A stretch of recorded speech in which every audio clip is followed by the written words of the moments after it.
নমস্কার। আজ আমি আপনাদের স্বামী মুক্তিস্বরানন্দের লেখা থেকে ঠাকুরের পার্ষদদের জীবনের কিছু ঘটনা বলবো। 1933 সালের 25শে এপ্রিল মহাপুরুষ মহারাজ সন্ন্যাস রোগে আক্রান্ত হন। তার যোগে এই সংবাদ পাওয়া মাত্রই স্বামী অখণ্ডানন্দজি তাঁকে দেখতে মঠে উপস্থিত হন।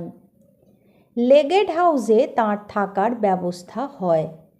একটানা প্রায় 5 মাস এই ভবনের দক্ষিণ দিকের ঘরটিতে মহারাজ বাস করেছেন। অগাস্ট মাসে কেবল 2 দিনের জন্য তিনি কাশীপুর গিয়েছিলেন। ওই সময় প্রতিদিনই মহাপুরুষ মহারাজের কাছে বসে উপনিষদ, গীতা, চণ্ডী প্রভৃতি আবৃত্তি করতেন ও পুরনো প্রসঙ্গ করে নানাভাবে তাঁকে আনন্দ দিতেন। এই কালে বিভিন্ন জনকে লেখা কয়েকটি চিঠি থেকে বেলুড় মঠ তথা সংঘের বেশ কিছু গুরুত্বপূর্ণ সংবাদ পাওয়া যায়। অধিকাংশ চিঠিতেই মহাপুরুষ মহারাজের শরীরের অবস্থার উন্নতি অবনতি খবরের সঙ্গে সঙ্গে স্বামী অখণ্ডানন্দজির মনের আশা ও উদ্বিগ্নতা অভিব্যক্ত হয়েছে। স্বামীজির সংকল্পিত শ্রীরামকৃষ্ণ মন্দির নির্মাণ আরম্ভের প্রাথমিক কাজের সূচনা হয় এই সময় থেকেই। ইতিমধ্যে মার্টিন অ্যান্ড বার্ন কোম্পানির সঙ্গে এই বিষয়ে আলোচনা শুরু হয়।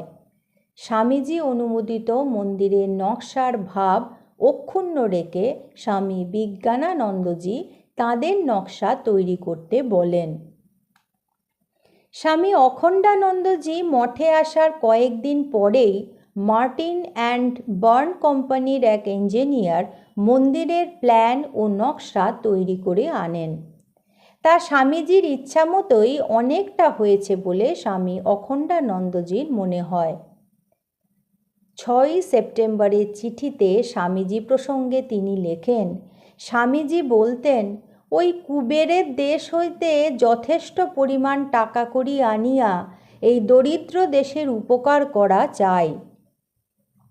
উপযুক্ত কার্যের লোক আনিয়া দেশের লোককে শিক্ষা দিয়া তাহাদের জীবন ধারণের সহজ উপায় করা চাই। মাত্র 3 বৎসর থাকিয়া তিনি যে বলিতেন শ্রী শ্রী ঠাকুরকে গঙ্গা তীরে বসাইবেন, তাহার সেই কথা কার্যে পরিণত করিয়া গিয়াছেন। 5ই অক্টোবর এলাহাবাদ থেকে স্বামী বিজ্ঞানানন্দজি মঠে আসেন। 11ই অক্টোবর সারগাছি থেকে স্বামী অখণ্ডানন্দজি স্বামী অখিলানন্দ ও স্বামী বিবিদিশানন্দকে লেখেন, আমার এখানে আসিবার আগের দিন একদিনের জন্য বিজ্ঞানানন্দ স্বামী এই মঠে আসেন। তাহার সঙ্গেও শ্রী শ্রী শ্রীমন্দিরের কথা হইল। স্বামীজির প্ল্যান ও ডিজাইন এখন আমরা দুইজনই জানি। তুমি যে বাহিরে চুনারের পাথরের কথা লিখিয়াছ তাহাতে আমাদেরও অমত নাই। স্বামীজি আরও 2-4 বৎসর সশরীরে থাকিলে এতদিনে উহা নিশ্চয়ই হইয়া যাইত।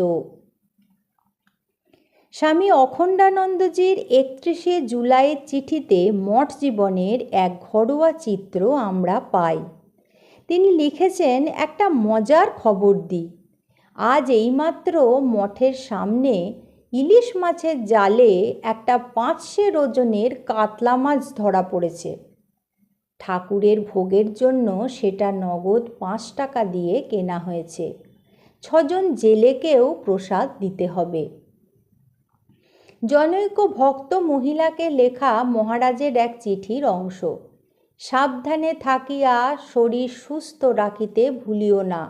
স্বাস্থ্য ভালো না থাকিলে মনও ভালো থাকে না, আর মন ভালো না থাকলে অভীষ্ট সাধনও হয় না। মঠ বাসকালে স্বামী অখণ্ডানন্দজির শরীর ভালো থাকত না, এই কথা তিনি অনেক চিঠিতেই উল্লেখ করেছেন। এই রকমই এক চিঠির অংশ। শরীর এখানে আমার প্রায় ভালো থাকে না। এখন মাঝে মাঝে কুইনিন ও ও 2টো পেটেন্ট ওষুধ খাই। উঠিতে বসিতেও নড়িতে পড়িতেও কষ্ট হয়, এমনই অথর্ব হইয়া পড়িয়াছি।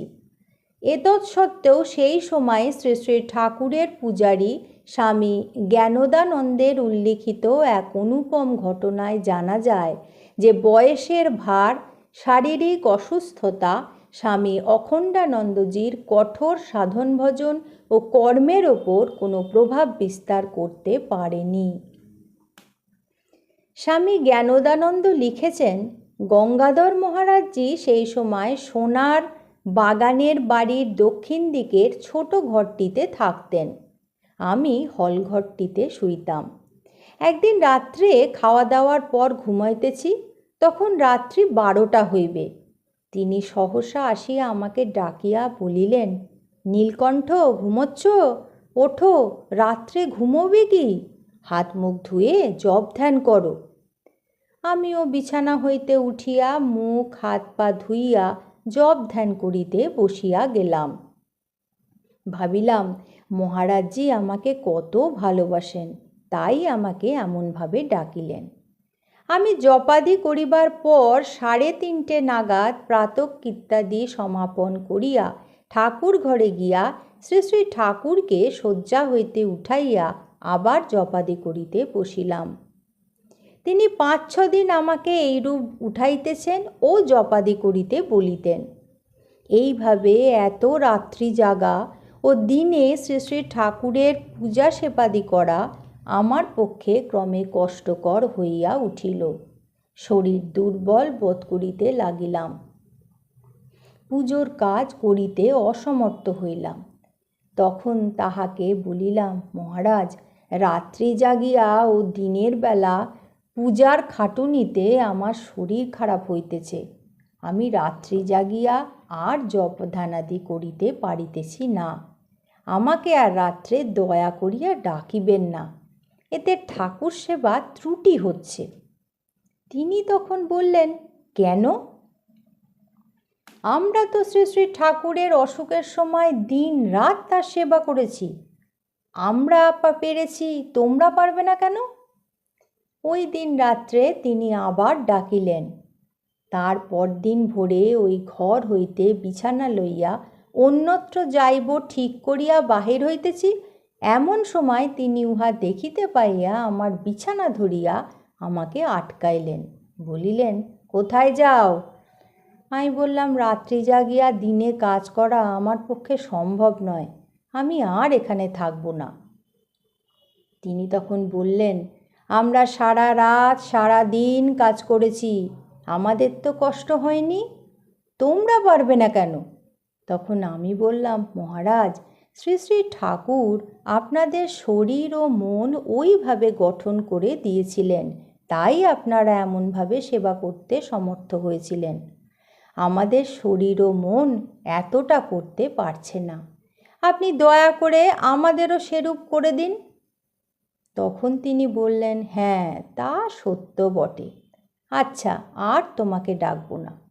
ভাবিলাম, আমার মঙ্গলের জন্য তিনি কত না ভাবিতেছেন, অথচ দেখিলাম সারা রাত তাহার চোখে ঘুম নাই, সর্বদাই ঠাকুর দেবতাদের নাম করিতেছেন।